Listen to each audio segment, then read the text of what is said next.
Hello, dear viewers and dear students. Welcome to all of you, my channel Lux Classes. Today in this lecture, I would like to discuss about the polysaccharides. What are the polysaccharides? How many type of polysaccharides? As well as in this lecture, we will also discuss about the biological significance of carbohydrate. As the name indicated, polysaccharides. Poly means many, saccharide means sugar. Poly means many, saccharide means sugar. Polysaccharides are composed of several monosaccharides. जो polysaccharides होती हैं वो बहुत सारी monosaccharide से मिलकर बनी होती हैं. Polysaccharides are composed of several monosaccharide units joined by glycosidic bond. जो पॉलीसैकेराइड्स होती हैं वे बहुत सारे मोनोसैकेराइड्स इकाई से मिलकर बनी होती हैं जो आपस में ग्लाइकोसिडिक बॉन्ड के द्वारा जुड़ी होती हैं. सो it is very clear that polysaccharides are composed of various monosaccharides or several monosaccharides, and all the monosaccharides they are jointed by the glycosidic bond. तो बहुत सारी मोनोसैकेराइड्स आपस में जुड़ करके पॉलीसैकेराइड बनाती हैं और दो मोनोसैकेराइड के बीच में ग्लाइकोसिडिक बॉन्ड पाया जाता है. That is very very important point here. They have high molecular weight. इनका जो मॉलिक्यूलर वेट होता है बहुत ही ज़्यादा होता है. And are soluble in water. पानी में घुलनशील होते हैं. दो सम में है कोलाइडल सॉल्यूशन. यद्यपि उनमें से कुछ कोलाइडल सॉल्यूशन बनाते हैं. पॉलीसैकेराइड जो होते हैं टेस्टलेस होते हैं. तो ये बहुत इंपॉर्टेंट बात है. मोनोसैकेराइड तो स्वीट टेस्ट होते हैं, मोनोसैकेराइड तो मीठे होते हैं, लेकिन पॉलीसैकेराइड जो होते हैं वो टेस्टलेस होते हैं. मतलब इनका कोई स्वाद नहीं होता है. बहुत इंपॉर्टेंट पॉइंट है. कभी कभी एग्जाम में आता है, कंपटीशन में पूछा जाता है कि ये कैसे होते हैं, तो आपको याद रहना चाहिए कि टेस्टलेस होते हैं. और इनके बीच क्या बॉन्ड बनता है? ग्लाइकोसिडिक बॉन्ड बनता है. That is also very important. एक पॉइंट आपको नोट कर लेना है.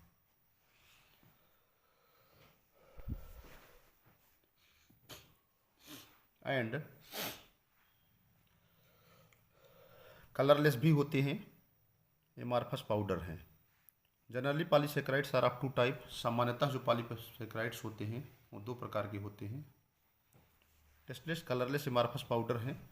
Generally polysaccharides are of two types. सामान्यतः पॉलीसैकेराइड दो प्रकार के होते हैं, होमोपॉलीसैकेराइड और अगला है heteropolysaccharide. So it is very clear that polysaccharides are of two type. First one is the homopolysaccharide and second one is the heteropolysaccharides. Now we are talking about one by one both the type of polysaccharides. Here you can also observe that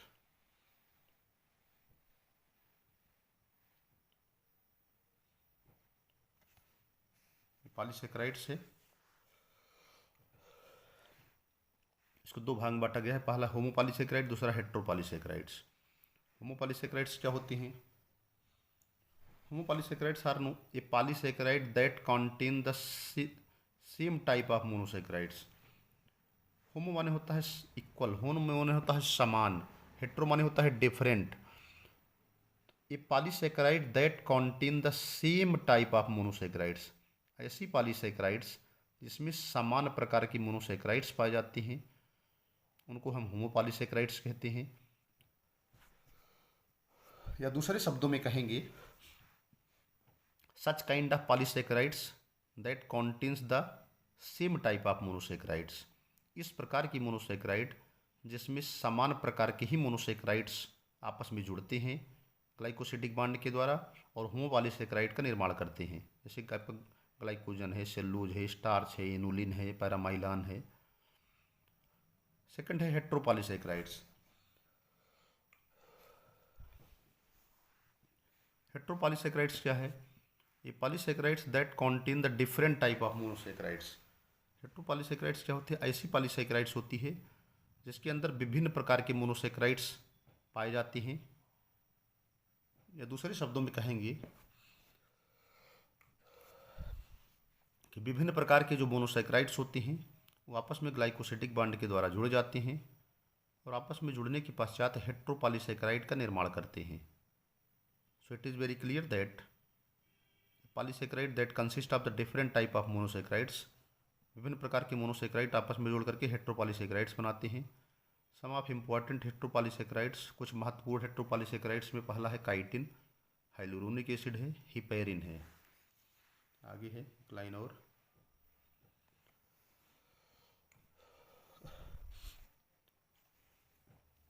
सब important polysaccharides are described below. कुछ important polysaccharides का वर्णन नीचे दिया जा रहा है।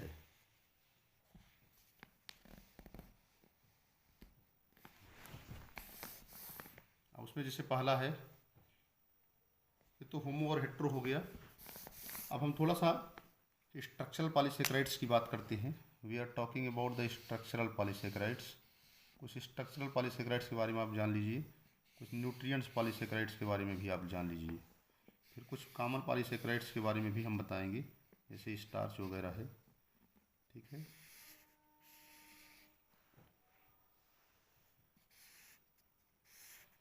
So the first of all we are homo और हेट्रो के बारे में बात आप जान लीजिए। स्ट्रक्चरल पॉलीसेक्राइड्स क्या होती हैं, या दूसरे शब्दों में कहेंगे ऐसे पॉलीसेक्राइड्स जो किसी संरचना का निर्माण करती हैं। Structural polysaccharides, the polysaccharides which serves as extra cellular or ORR intracellular supporting elements are called as structural polysaccharides. ऐसी पॉलीसेक्राइड्स जो कि बाह्य कोशीय अथवा अंतःकोशीय सपोर्टिंग एलिमेंट बनाते हैं, सहारा बनाने देने वाले तत्व का निर्माण करते हैं, उनको हम स्ट्रक्चरल पॉलीसेक्राइड्स बनाते हैं। या दूसरे शब्दों में हम कह सकते हैं दोज पॉलीसेक्राइड्स व्हिच फॉर्म्स और which serves as extra cellular और intra cellular supporting elements are called as structural polysaccharides. ऐसे पॉलीसेक्राइड्स जो किसी सेल के बाह्य कोशीय अथवा अंतःकोशीय सहारा देने वाले तत्व का निर्माण करते हैं, सपोर्टिंग एलिमेंट्स बनाते हैं, उनको स्ट्रक्चरल पॉलीसेक्राइड्स कहते हैं। या दूसरे शब्दों में कह सकते हैं स्ट्रक्चर का निर्माण करते हैं, जैसे सेलुलोज है, प्लांट सेलुलोज है, काइटिन है। मोस्टली जो प्लांट की सेलवाल होती है उस सेलुलोज ही बनी होती है। सेलुलोज, चूँकि सेलवाल क्या है, एक लेयर है, एक सपोर्टिंग स्ट्रक्चर है जो सेल को सपोर्ट करती है, प्लांट को सपोर्ट करती है, तो that is the structural polysaccharide.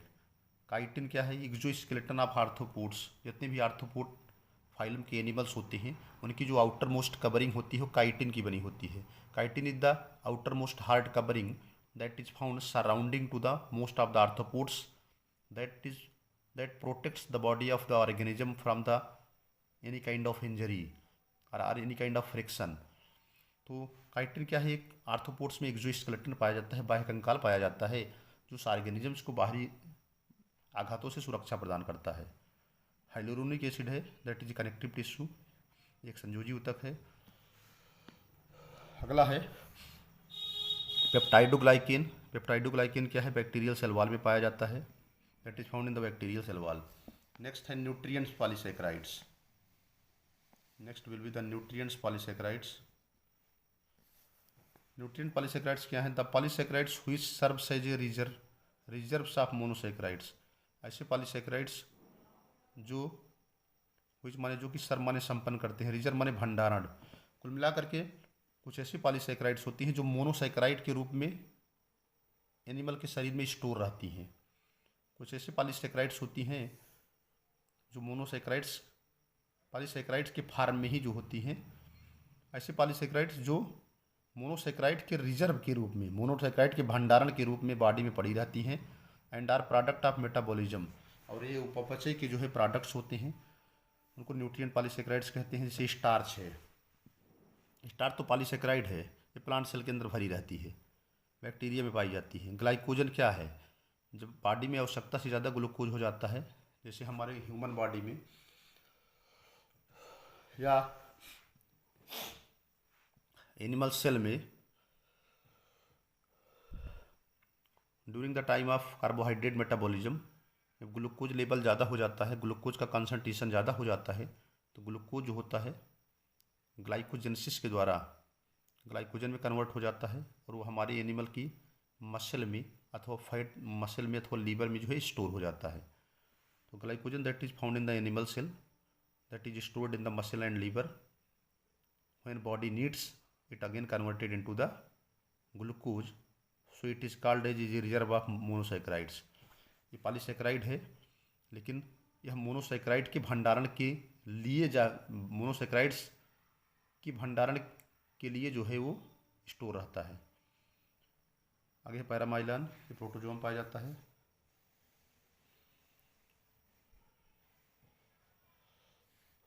अब कुछ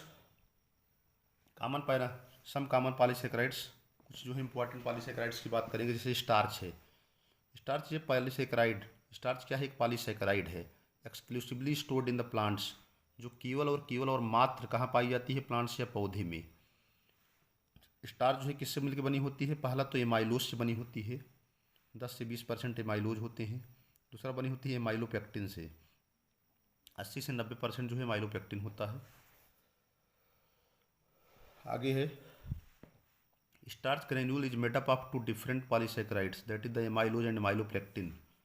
जो स्टार्च के ग्रेन्यूल्स होते हैं, जो स्टार्च के कण होते हैं, 2 अलग अलग पॉलीसेकेराइड्स से मिलकर बने होते हैं। पहले को कहते हैं एमाइलोज, दूसरे को amylopectin. Each starch granule is surrounded by a thin layer of protein. प्रत्येक स्टार्च का जो कण होता है अपने चारों तरफ से एक पतली प्रोटीन की कवर से घिरा होता है।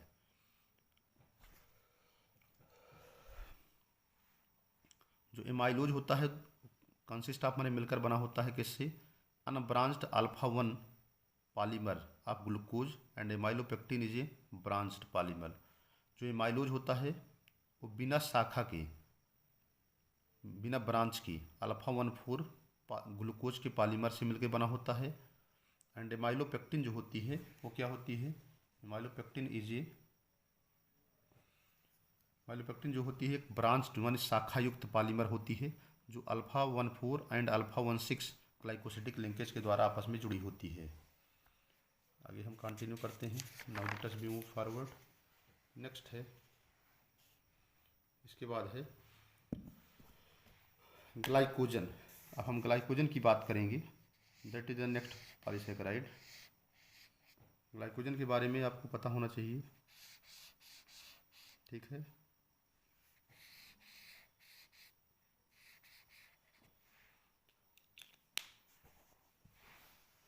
Glycogen is in the form of which carbohydrates are stored in the body of animal, especially in the liver and muscles.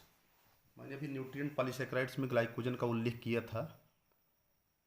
In the nutrient polysaccharide we have to explain about the glycogen, and we have already mentioned that in case of glucose metabolism जब होता है तो glucose access हो जाता है, तो वो जब ग्लूकोज की मात्रा ज़्यादा हो जाती है तो ग्लूकोज जो होता है वो ग्लाइकोजन के रूप में एनिमल में की सेल में जो है स्टोर हो जाता है, खास करके लीवर और मसल सेल में। Glycogen is in the form of carbohydrate. Glycogen जो है वो कार्बोहाइड्रेट का स्वरूप है, एक पॉलीसेकेराइड है जो कि stored in the body of animal, जो एनिमल के शरीर में स्टोर हो जाता है, स्पेशली खास करके लीवर और मसल में। Where it is readily converted into glucose, जहाँ पर वो शीघ्रतापूर्वक आवश्यकता अनुसार ग्लूकोज में कन्वर्ट हो जाता है। Glycogen molecule is branched, glycogen के मॉलिक्यूल शाखित होते हैं। It consist of alpha form of glucose, जो ग्लूकोज के अल्फा स्वरूप से मिलकर बने होते हैं। आगे है structurally similar to amylopectin. Glycogen जो होते हैं संरचना में एमाइलोपेक्टिन के समान होते हैं, यानी इनको एनिमल स्टार्च के रूप में भी जाना जाता है। ग्लूकोज मॉलिक्यूल जो होते हैं ग्लाइकोजन के अंदर अल्फा 1,4 ग्लाइकोसिडिक लिंकेज के द्वारा जुड़े होते हैं, जो आपस में एक लॉन्ग चेन बनाते हैं, which are interconnected by alpha 1,6, जो आपस में अल्फा 1,6 लिंकेज के द्वारा जुड़े होते हैं और एक ब्रांच ट्री लाइक स्ट्रक्चर बनाते हैं।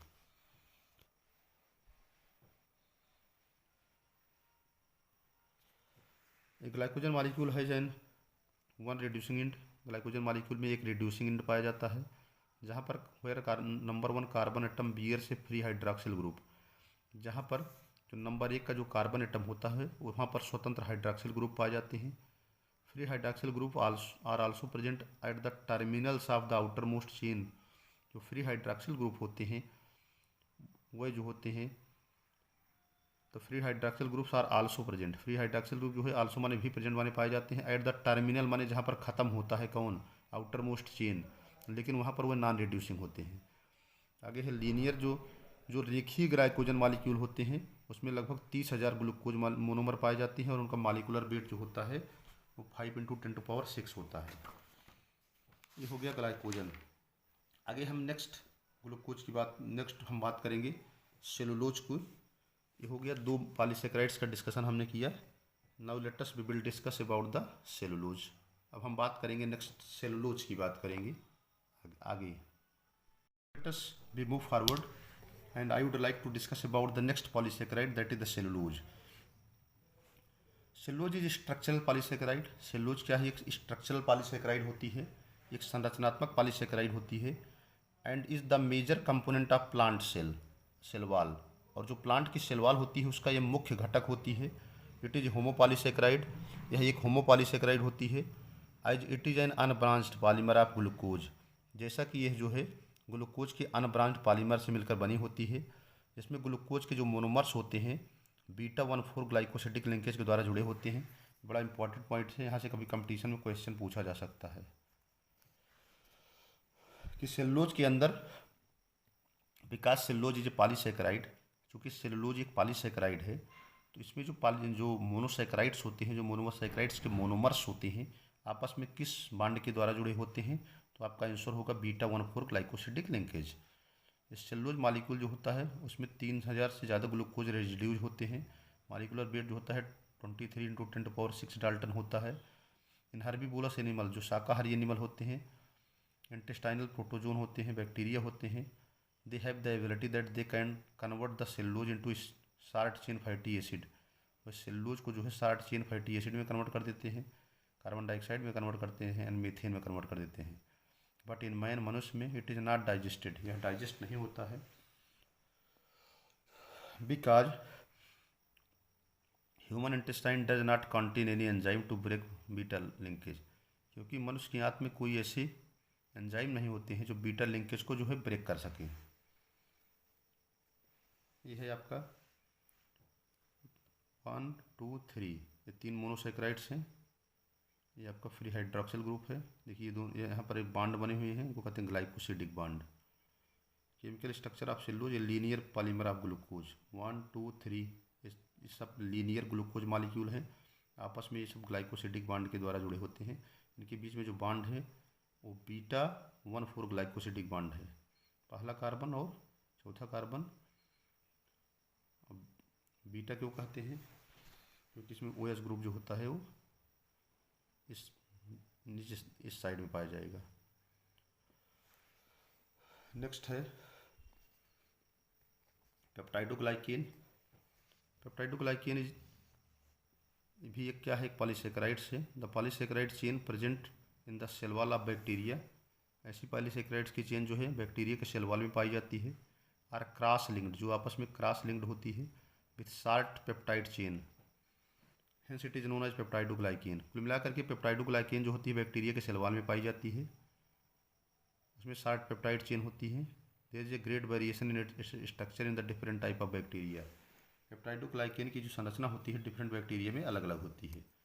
लास्ट में हम बात करेंगे कि प्रॉपर्टीज ऑफ कार्बोहाइड्रेट। ये कार्बोहाइड्रेट्स के जो गुण होते हैं उनकी हम बात करेंगे लास्ट में। In the last we are talking about the biological significance of carbohydrate.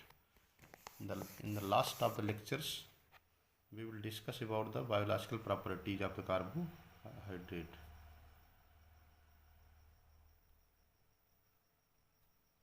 इसी में हम बात करते हैं बायोलॉजिकल प्रॉपर्टीज क्या है। देखिए यहाँ मेंशन है, ध्यान से देखिए। बायोलॉजिकल प्रॉपर्टीज में एकदम एग्जैक्टली एकदम क्लियर मेंशनड है। बायोलॉजिकल सिग्निफिकेंस है, carbohydrate perform both structural and functional role in the living organism. जो कार्बोहाइड्रेट्स होते हैं वो क्या क्या करते हैं,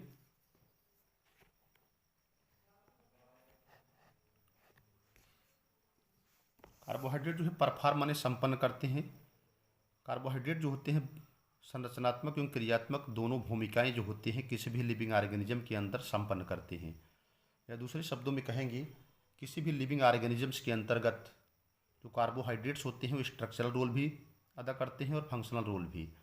या दूसरे शब्दों में कहेंगे जो कार्बोहाइड्रेट्स होते हैं किसी भी लिविंग ऑर्गेनिज्म के अंदर, किसी भी जिंदा जीव के अंदर, जैसे कोई एनिमल है तो उसकी बॉडी सेल से बनी होगी, ठीक है, तो सेल के अंदर जो है ये न्यूट्रिएंट्स पॉलीसेकेराइड के रूप में स्टोर होते हैं। प्लांट की सेल है तो सेल वॉल सेलुलोज की बनी होती है, तो वहाँ स्ट्रक्चर बनाते हैं। यहाँ बॉडी में ग्लूकोज मेटाबॉलिज्म के द्वारा एटीपी निर्माण करते हैं तो फंक्शनल रोल करते हैं, यानी ये स्ट्रक्चरल रोल भी निभाते हैं और फंक्शनल रोल भी निभाते हैं। अगला है, पहला है carbohydrate are very important biologically as they are the chief sources of energy for most of the animal. Carbohydrate जो होते हैं बहुत ज़्यादा बहुत इम्पॉर्टेंट, कार्बोहाइड्रेट जो होते हैं बहुत ही ज़्यादा इम्पॉर्टेंट होते हैं। Carbohydrate are very important biologically, carbohydrate जो होते हैं जैवीय रूप से बड़े ही महत्वपूर्ण होते हैं, क्योंकि बहुत सारे जंतुओं में वह मुख्य ऊर्जा की स्रोत के रूप में पाए जाते हैं। Glucose is the immediate source of energy, glucose जो है ऊर्जा का जो है तत्काल स्रोत होता है। नेक्स्ट पॉइंट है, glucose is use to produce the fuel molecule of ATP, glucose का प्रयोग जो होता है वह एटीपी के निर्माण में किया जाता है। फ्यूल माने ईंधन, मॉलिक्यूल माने अणु, एटीपी माने एडेनोसिन ट्राइफॉस्फेट। ग्लूकोज जो होता है कार्बोहाइड्रेट मेटाबॉलिज्म के द्वारा, ग्लाइकोलाइसिस के द्वारा, टीसीए साइकिल के द्वारा, इलेक्ट्रॉन ट्रांसपोर्ट चेन के द्वारा एटीपी का निर्माण करता है through series of complex process. Glucose जो होता है वह एटीपी के ईंधन के रूप में प्रयोग किया जाता है एक लंबी श्रृंखला, एक लंबी जटिल प्रक्रिया के द्वारा, जिसको हम सेलुलर रेस्पिरेशन या कोशीय श्वसन कहते हैं। उसके अंतर्गत ग्लाइकोलाइसिस, टीसीए साइकिल और इलेक्ट्रॉन ट्रांसपोर्ट चेन आती है, जिसके द्वारा एटीपी फॉर्मेशन होती है। स्टार्टिंग ग्लूकोज से होती है, तो ग्लूकोज से एटीपी बनना जो है, ग्लूकोज से सेल के अंदर एटीपी बनना ही सेलुलर रेस्पिरेशन है, जिसमें एक ग्लूकोज मॉलिक्यूल 38 एटीपी मॉलिक्यूल का निर्माण करता है। कार्बोहाइड्रेट्स आर स्टोर्ड, कार्बोहाइड्रेट जो है स्टोर होते हैं इन एनिमल सेल के अंदर ग्लाइकोजन के रूप में। They are generally stored in the liver and muscle, सामान्यतः लीवर और मसल में स्टोर होते हैं। Muscle glycogen is rapidly exhausted, muscle की जो ग्लाइकोजन होती है बहुत तेज़ी से एग्जॉस्ट हो जाती है, खत्म हो जाती है ड्यूरिंग विग्रस एक्टिविटीज़। विग्रस माने होता है शक्तिवर्धक क्रियाओं में। Liver glycogen serve as a reservoir of glucose, तो लीवर ग्लाइकोजन होता है ग्लूकोज के भंडारण के रूप में काम करता है। When there is a deficiency of dietary glucose, जब डाइटरी भोजन में प्रयोग किए जाने वाले ग्लूकोज की कमी हो जाती है।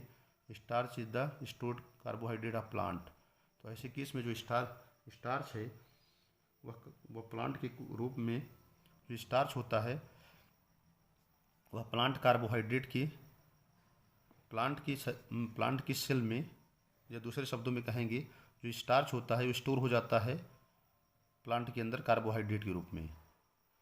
Carbohydrate play important role in the regulation of blood glucose level, carbohydrate जो होता है ब्लड ग्लूकोज के लेवल को नियंत्रण करने में बड़ी महत्वपूर्ण भूमिका निभाता है।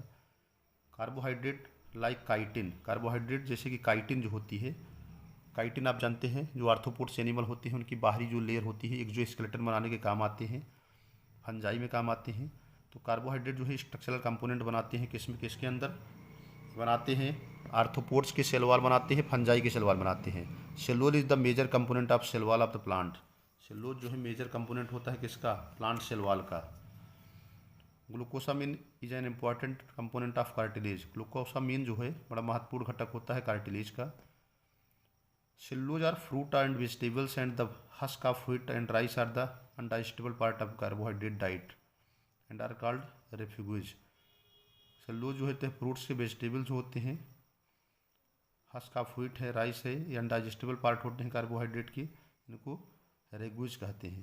ये बल्क डाइट होते हैं, हेल्प करते हैं, सेटिस्फाई करते हैं एपिटाइट, एपिटाइट माने होता है भूख की अभिलाषा, स्टिमुलेट करते हैं पेरिस्टल्टिन एंड बाउल मूवमेंट, पेरिस्टल्सिस माने होता है आंत की कर्मकुंचन गति, और बाउल मूवमेंट को जो है वो स्टिमुलेट माने प्रेरित करते हैं। और लास्ट में तो आपको कार्बोहाइड्रेट मेटाबॉलिज्म नहीं पढ़ना है, लेकिन कार्बोहाइड्रेट मेटाबॉलिज्म तो आपको स्टडी नहीं करना है, लेकिन कुछ फंक्शन और पढ़ लीजिए। Carbohydrate are covalently bond to the either protein or lipid. Carbohydrate जो है या तो कोवैलेंटली प्रोटीन से जुड़ा होता है या तो लिपिड से जुड़ा होता है। जब ये प्रोटीन से जुड़ेगा तो ग्लाइकोप्रोटीन बनाएगा, और जब ये प्रोटीन से जुड़ेगा तो ग्लाइकोप्रोटीन बनाएगा, और लिपिड से जुड़ेगा तो ग्लाइकोलिपिड्स बनाएगा। तो ग्लाइकोप्रोटीन जो होती है वो एक हार्मोन है, थायराइड स्टिमुलेटिंग हार्मोन। इसको एंजाइम बनाएगा तो पेप्सिनोजन बनाएगा, इंटीग्रल मेम्ब्रेन बनाएगा, कैड्रिन बनाएगा। ये सब ग्लाइकोप्रोटीन के स्वरूप हैं। ग्लाइकोप्रोटीन हार्मोन के रूप में यूज किया जाता है, थायराइड स्टिमुलेटिंग हार्मोन, जिसको हम TSH कहते हैं। इसके अलावा पेप्सिनोजन है, इंटीग्रल मेम्ब्रेन है, कैड्रिन है। ग्लाइकोलिपिड जो है एंजाइम, इम्यूनोग्लोबुलिन, सेक्रेटरी प्रोटीन और मेम्ब्रेन प्रोटीन के रूप में कार्य करता है। इसके अलावा कार्बोहाइड्रेट प्रिवेंट करता है, रोकता है किसको, ब्रेकडाउन ऑफ प्रोटीन, प्रोटीन के ब्रेकडाउन को रोक देता है। कार्बोहाइड्रेट हेल्प करता है फैट मेटाबॉलिज्म में, वसा के उपापचय में। म्यूकोपॉलीसेकेराइड्स जो होती है ग्लाइकोसा म्यूनोग्लाइकेन के रूप में काम करती है। ये लॉन्ग अनब्रांडेड चेन होती है शुगर मॉलिक्यूल को, जो थ्रू आउट द बॉडी में शरीर में पाई जाती है, म्यूकस में पाई जाती है, इन फ्लूइड अराउंड जॉइंट, जो जॉइंट्स के चारों तरफ पाए जाते हैं। They help in the build bone, cartilage, tendon, skin, connective tissue and also lubricate the joint. So that's all about the carbohydrate polysaccharides. In the next we will discuss about the carbohydrate metabolism. Carbohydrate metabolism will be discussed in the next lecture, in which we will discuss about the glycogenesis, gluconeogenesis as well as some other aspects. Thanks to all of you watching the video. Thank you. अगर आप channel पर नए हैं तो channel को like और subscribe जरूर करिएगा, जिससे फर्दर नोटिफिकेशन मिलती रहे। So again, thanks to you.